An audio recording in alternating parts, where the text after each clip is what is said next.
So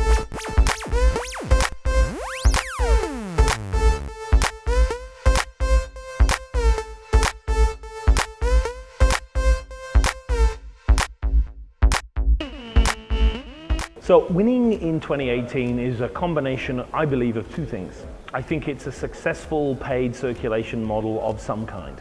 So freemium, whatever you want, but it has to be dependent upon getting paid subscription or circulation of one type or another.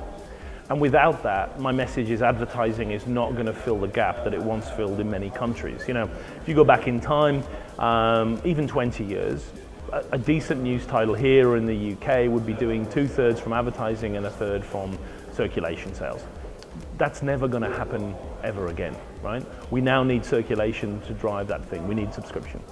So I guess winning is, first of all, relying far more on subs than we used to. And the second thing is with respect to advertising, it's still important, even if it is 1/3, let's say, of total income. And it's going to keep going down. There's really no way we can avoid that. And so success for advertising is flattening the decline of advertising revenue, which sounds awfully self-defeating, but I think it's realistic, and more importantly, it drives a strategic awareness that we're trying to defend rather than grow.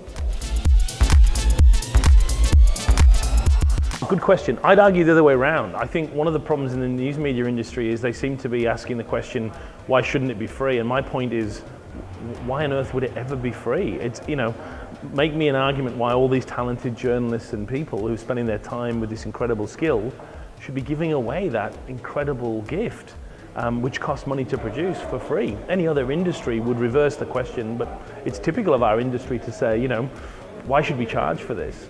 The reality is, like everyone else, it's a costly, wonderful service, and we need to work out how to charge for it. Now, I appreciate it's not easy to charge for it, but I think one of the stumbling blocks is this belief that perhaps, you know, we shouldn't be charging. I think we've taken that too far.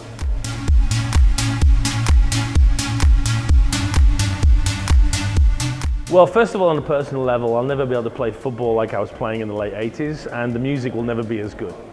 And we'll certainly never be able to have a movie like Footloose ever again. But more seriously, we have I